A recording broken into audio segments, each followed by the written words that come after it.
یاد رکھو، جب اللہ کی مدد آنے والی ہوتی ہے تو یہ دو نشانیاں بھی اچانک ظاہر ہونے لگتی ہیں۔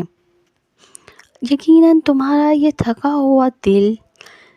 اللہ کی مدد کا منتظر ہوگا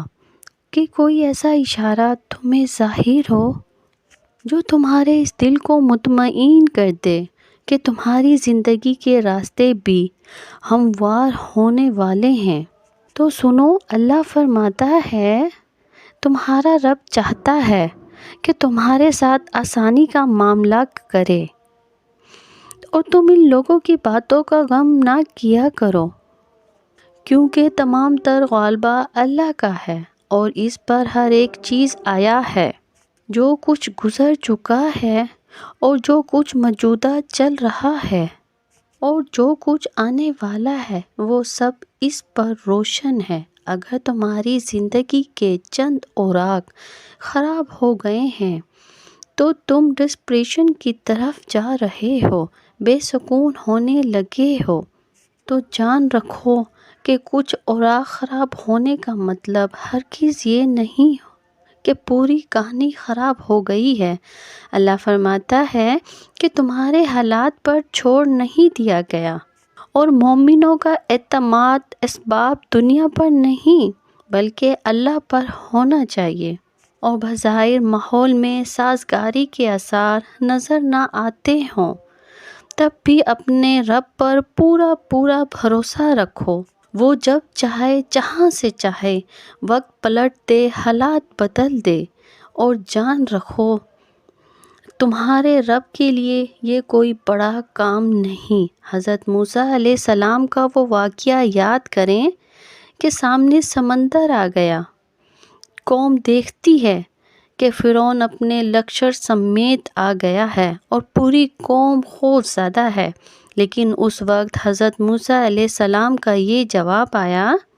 کہ نہیں، میرا ساتھ میرا رب ہے،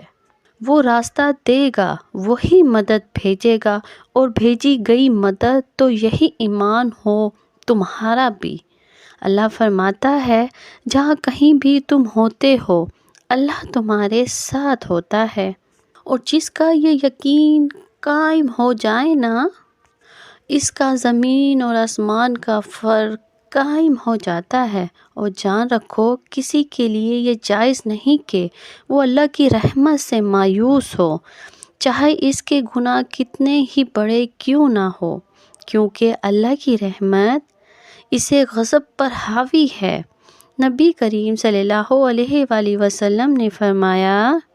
تم میں سے ہر ایک اپنی ساری حاجتیں، ضرورتیں اپنے رب سے مانگیں، یہاں تک کہ جوتے کا تسمہ بھی اگر ٹوٹ جائے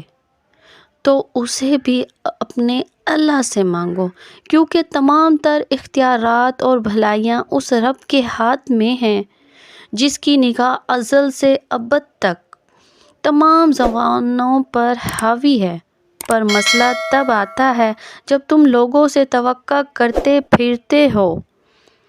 ان کی توجہ اور احساس کی۔ یاد رکھو لہروں کے ساتھ لاشیں بہا کرتی ہیں، تیرا ایک نہیں، میرا رب فرماتا ہے۔ اور جن لوگوں نے اللہ کو چھوڑ کر دوسرے لوگوں کو اپنا مددگار بنا رکھا ہے اور ان سے امیدیں جوڑ رکھی ہیں، اس کی مثال اس مکڑی جیسی ہے، وہ بھی ایک گھر بناتی ہے اور مگر سب سے کمزور گھر اس مکڑی کا ہوتا ہے۔ کاش کہ تم جانتے کہ اللہ کی مشیت ساری مشیتوں پر غالب ہے، اور اس رب نے جو چیزیں تمہارے لیے بنائی ہیں وہ خود تمہیں تلاش کر رہی ہیں، وہ خود تمہیں تلاش کر رہی ہے۔ یقین رکھنا وہ تمہیں مل کر ہی رہے گی، لیکن اصل میں تم نے اپنی زندگی کے سکون کے لیے ہر وہ چیز تلاش کر کے خریدی جس کو تم نے ضروری سمجھا، لیکن نہ تلاش کیا۔ تو اللہ کا فضل، اللہ کی مدد چاہتے ہو نا، تو اللہ کی امان کو ڈھونڈو جہاں تمہارے راحتوں کا سامان ہے۔ تم اگر اللہ کی طرف چل کر آؤ گے تو وہ تمہاری طرف دوڑ کر آئے گا، تم اللہ کو یاد رکھو گے تو تمہیں بھی وہ یاد رکھے گا، لیکن اگر تم اللہ سے بے پرواہ ہو کر کسی اور سے مدد کی امید لگاتے ہو تو اپنا ہی نقصان کر بیٹھو گے، کیونکہ اللہ فرماتا ہے کہ یہ دنیاوی آسرے تمہارے کسی کام نہ آئیں گے، تمہارا رب ہی مسبب الاسباب ہے، وہ اسباب کا پابند نہیں، اسباب اس کے محتاج ہیں۔ اگر یہ یقین ہے تو اللہ پر یقین ہے، اگر نہیں ہے تو تمہارا یقین اسباب پر ہے، وسائل پر ہے، ذرائع پر ہے، پر اللہ پر نہیں ہے۔ پر تم جان رکھو کہ تم حقیقی طور پر اپنی زندگی میں کامیابی تب حاصل کرو گے جب تم اپنے دل میں ایک بڑی جگہ اللہ کو دو گے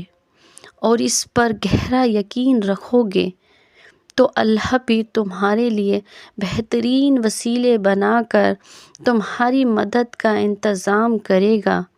تم جانتے ہو کہ اللہ کی مدد کر کچھ آثار ایسے بھی ہوتے ہیں، وہ اپنی مدد کا ہر دروازہ تم پر بہت جلد کھولنے والا ہے۔ اللہ آپ سب لوگوں کا حامی اور مددگار ہو۔ جزاک اللہ۔